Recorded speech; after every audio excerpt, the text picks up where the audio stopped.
This is a video on me. First, I want to talk about my period as an undergraduate at MIT and my discovery of structural cognition. I went there, had a really hard time first term freshman year. Everybody had gone to much smarter schools than me and had much smarter parents than me. And I had parents who hadn't gone to college. And I didn't understand what a college was, to be honest. And here I was at the world famous MIT, and not the slightest idea what to do there.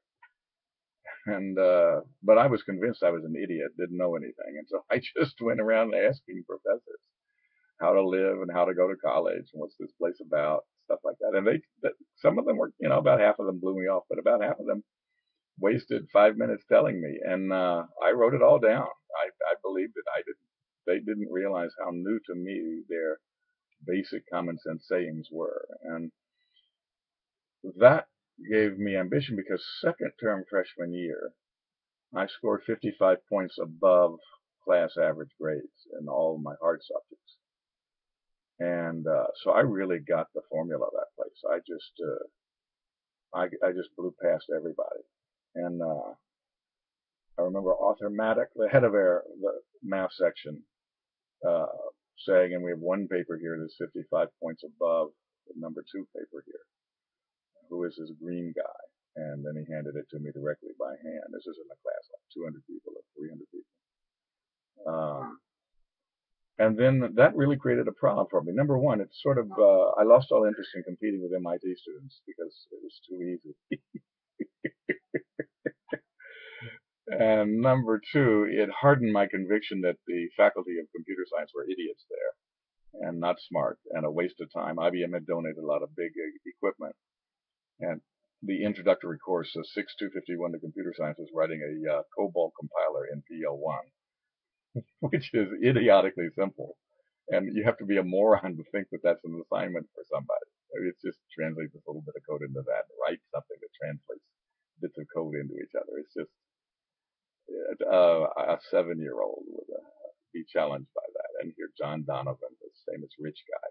He may be rich, but he was stupid then. He's stupid now. So I wondered two things. Where are the smart people, since it's not in the faculty of computer science? And I went to find them. And they were at Harvard, they were at Wellesley, they were at MIT and other places. They were in Project Mac doing AI with DEC equipment instead of IBM equipment.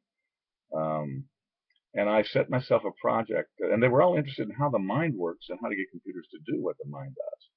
And psychology was hung up on, abnormal psychology and mentally ill people, so they weren't studying how the mind worked. And the only people who did study how the mind worked were the AI people, and and the grad students there were breathtakingly smart. McDermott, Hewitt, I mean, the leaders today, department chair at Yale, department chair at Stanford, etc. So I got the idea of extending my general asking how to live and how to go to college to who are the best thinkers at Harvard, MIT, Wellesley, Radcliffe, and how do they think differently than I do and better than I do? And because regardless of my grades, I felt that I was surrounded by 10,000 people, all of whom were smarter than I was. And so I started asking everybody I knew. I started making, prior to, I couldn't ask everybody there, couldn't ask all 10,000. So I made lists of 100 professors at the 4 colleges and then just visited everyone. When I had free time, I'd go visit one and chat them up and try to be charming and tell them how ignorant I was and that things that are common sense to them might be very important for me. So I said, don't hesitate to say something because it's simple. Because I'm really stupid. It's going to be hard for you to guess how stupid I am. So, and they told me how they thought. And I asked questions, increasingly smart questions, as I got to know these people, get their answers. And but I was forgetting what they said, and so I started writing it down. I ended up with a 250-page book. And then I finally realized halfway through writing these notes up that there was an emerging pattern that was the same for all of these people. They were all doing normal mental operations, but they were applying them to very, very regularized, well-ordered hierarchical patterns of ideas. Whereas normal people would apply these operators to 4 to 6 unordered listed ideas, these smart guys were applying the same operators to 20 to 30 well-organized ideas. And then I got the idea to be 55 points above these guys too. You would need the tools to apply the same operators to 60 to 128 ideas in the same amount of time that they applied them to 20. While they applied to 20 in the same time ordinary people applied them to 4 to 6. And I've come up with that structural cognition, structural reading, structural writing, structural causality, etc. And you can read it in my books. The next thing that happened was I became the first MIT student ever allowed to be a practice teacher at Weston Schools, where the MIT Harvard faculty send their kids. And Bruce McDonald, the head of English there, I interviewed, and he told me right at the beginning of the interview, this is hopeless because we don't want you screwing up our students. You students at MIT screwing up our students. And then he changed, and after about 2 minutes, he smiled, and he said, okay, you can stop talking and trying to impress me now. He said, your English is the most beautiful spoken English I think I've ever heard out of the mouth of a human being. And I want you to just hang around me and beat background noise. And we'll find some excuse to satisfy what you need from being here. But you will be the first MIT Harvard student ever allowed to practice teach you. And but don't do anything because you're incompetent at teaching, and you'll screw up our students. So we'll find something safe for you to do in pro forma to satisfy your requirements. In the meantime, talk to me a lot because I love your syntax. I love how you put words together. And then he led me in creating a metaphoric thought assessment instrument based on Turkish and Chinese aphorism books that he had me get from the Boston Public Library. And we went and assessed the metaphoric thinking for 8th graders and found out that they could do it, but their parents would then edit it out of their talk at home, especially right-wing, uneducated parents. And so we created, and this was an act of genius. I never would have thought of it, but Bruce said, let's do a metaphorical thinking seminar for the parents of the kids who score low. And just tell the parents that you were the problem, not the kid. They do fine in here, get exposed to metaphoric thinking here. Then they go home to you and you edit it out. And you're going to make them dumb by doing that. And they're not going to get into Harvard because of you. And that's what he did. He just, put the equations on the board. And because of you edit out metaphoric thinking, your kid doesn't go to Harvard. Everybody else's kid does. He was not subtle. And these right-wing arrogant bastards, they got the message. Okay, I may be a right-wing arrogant bastard who loves cocaine, but I want my kid in Harvard just like the kids next to us. And so they learned metaphorical thinking, and they got out of the way of their kids, and the scores shut up. I mean, really shut up. Then I'm going to skip a lot of years. I did not apply to be a professor at the University of Chicago. They called me on the phone. I had written a book, the world's largest book on quality, by an individual author. Subsequently, Duran beat me with a larger book, but for a while I had the largest book on quality. And basically, I just took all of my homework at the University of Michigan and ordered it and renamed it and tried to sell it to pay for my tuition. And it worked. I mean, it worked. And I had one of the reviewers say that there was an uneven quality of the writing of chapters, and because some of my professors were morons, some of them were.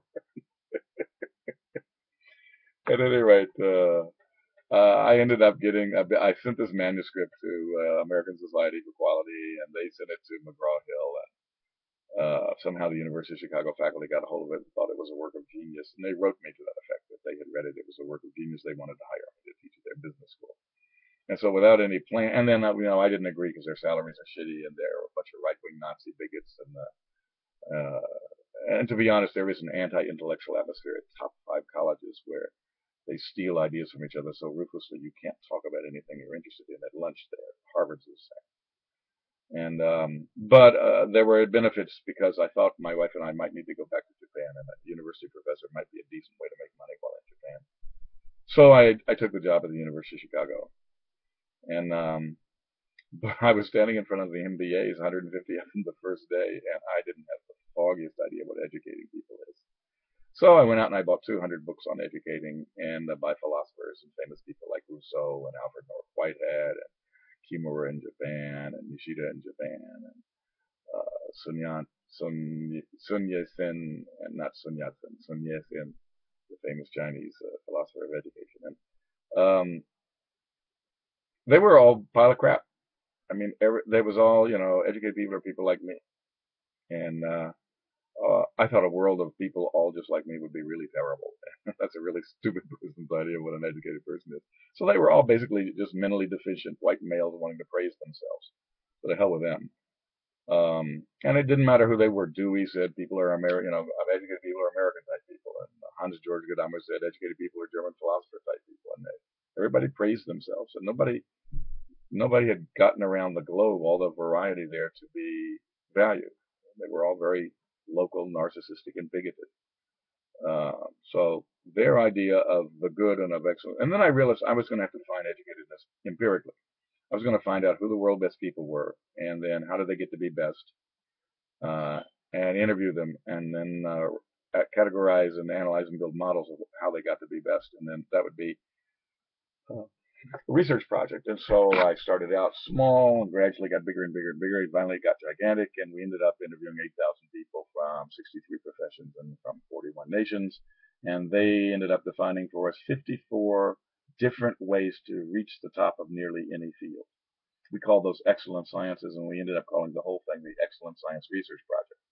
Although the early papers that were written up on it called it the Orthogonal Disciplines Project, because that's literally what the name was while we were at Chicago. But at the end, my last year at Chicago, we changed the name to Excellent Sciences, because as the data came in, that's what they were. 54 routes to the top of any existing field. I went to Japan early, before working at the University of Chicago, because Japan was running around the world beating American and European 11 industries using total quality. So I wanted to know where that strength came from and why the Japanese treatment of quality as a body of knowledge so soundly defeated the Western American treatment of quality as a body of knowledge. And I found I worked for 2 Deming Prize winners, and I contributed AI circles, which helped Sekisui win the Deming Prize and was cited for that. And then later on, 10 years later, I came and helped Xerox win the Walt Baldrige Award with AI circles there. But contributing to a Deming Prize victory at Sekisui for a Japanese company meant that I had really penetrated quite perfectly, being local enough to not irritate Japanese and yet being different than the local enough to make a big contribution. And I learned from that balance of being in a foreign culture and adapting some ways to succeed, but not adapting to all of their ways, because then you amaze them when you do things differently. You have to do things the same a little bit and things different. It's a weave. It's not a 0 or a 1. It's not binary. Then I went to Western Japan to write up the results of my science research project, and I had 22 boxes of results and no research assistants. And for 2 years, I looked at the boxes and hated them and wouldn't open any of them. And but then I had so much free time at this university in Western Japan that I decided to finally open one box. I'll open one box and take a look at that. And I started typing that into the computer. And the contents were interesting. The answers to the 8,000 people's questionnaires were interesting. And the computer made it easy to compare them and add them up and analyze them and categorize them. So the first box was actually fun and self-motivating. And so pretty soon I was opening a box every 2 or 3 months and inputting, and started writing large books on the results on each excellent science: creativity 60 models, innovation 60 models, design 60 models, educatedness 64 capabilities, effectiveness 100 methods. And those are the books now you can get from me on the web. Now I'm at KEIO and at the Dertao Masters Academy in Beijing and Shanghai, and I'm opening my own design studio this September in Shanghai. And somehow I've moved to being one of the world's 50 top designers. Life is very weird. And I'll leave it there because you'll get the rest of this from the news over the next few years.